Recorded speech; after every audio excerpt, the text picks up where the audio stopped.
So we've done our provisional cast on, we've done 4 rows of stocking stitch, we've done the 5th row, which is the picot edge, we've done 4 more rows. Now what we need to do is fold over the to create magically, look, a picot edge, amazing. And at this point we are going to unpick the live stitches from the provisional cast on and put them onto a spare needle, and then we are going to carry on with our work. So to put them onto a live needle, you need a third needle. You can use a double pointed needle or you can use a single pointed needle. If it's single pointed, make sure it's going in that you're going to do it in the same direction as the existing needle. So you're going to have to pick up the stitches from this end. I'm actually using a double pointed needle for no particular reason. It's just that, I suppose, no particular reason. You can do either or, it really doesn't matter. You're literally, it's really important, I hope you now see, to use a very different colour contrast waste yarn. And I'm going to put the stitches from the live stitches, the live off-white working stitches, onto the spare third needle, starting from the far end of the pointed edge of the other needle, or in this case, because it's double pointed, it makes no difference. And we'll do a quick count.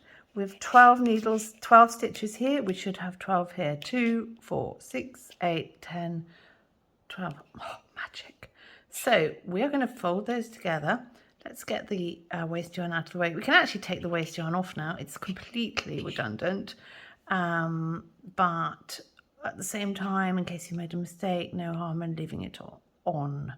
So we are going to turn it round, and our live stitches are facing towards us. Our last row was a knit row, so we're on a purl row now.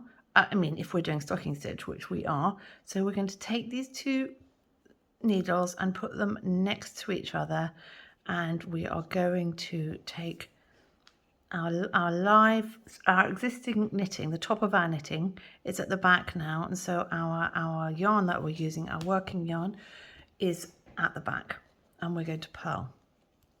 Obviously whether you purl on it depends on your pattern, but what we're going to do is we're literally going to purl through this stitch and this stitch.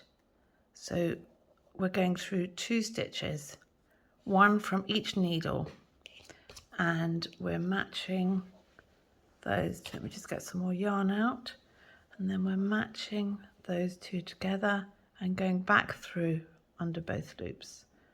Take the heads off, through, purl through the first needle, and then purl through the next needle.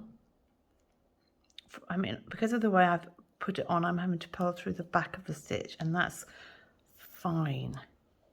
So we're just trying, this is the inside, and we are joining them together. Oh, what am I doing? What am I doing? Put that back on there. We're going to go through 2 stitches, 1 off the front, 1 off the back, knit them together. 1 off the front, 1 off the back, knit them together. Now, what I just did then about knitting through 1, it's when your mind's not on it, it's so easy to skip 1. I suppose it doesn't really matter, because we can always fix errors, can't we? But actually try to catch yourself if you forget. So we need to make sure that, where have you gone?